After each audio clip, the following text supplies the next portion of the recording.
Yeah, it's really nice. Great group of young ladies, and I should say women because they're not really young ladies anymore. They're out to set off into the world and make a name for themselves. But yeah, I'm really proud of them. They've bought into something that was different than what they signed up for, and they've been huge contributors to our success on and off the court, all of them.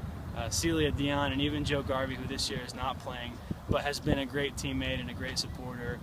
She's an A-plus character person, and I will always value her, regardless of her contributions in the tennis court. This goes for all of them. I will always value them for the human beings that they are. So, it was a little bit emotional for the girls. I know it always is on senior day, but they responded well, and I'm proud to have coached all three of these girls and wish them the very best as they move on into the real world.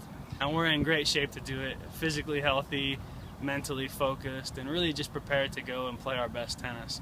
We're kind of finally have hit our stride here at the end of the year, and we're finally fully healthy. I think this is the first time all season when we haven't had anyone complaining about nagging aches and pains, or and we're especially very lucky to not have any major injuries.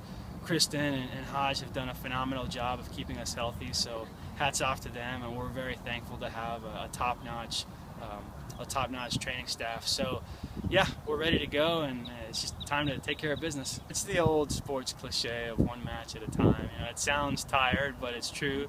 We're playing good teams every single round, and we don't want to look past anybody.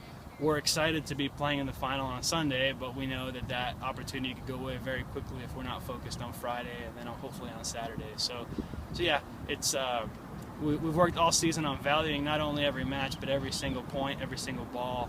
A lot of one-ball warm-ups, learning how to value each individual ball. So hopefully those lessons have sunk in. I think they have. We've really matured a lot, and I think that we know what we need to do every single day to get prepared for the next day. So yeah, one match at a time.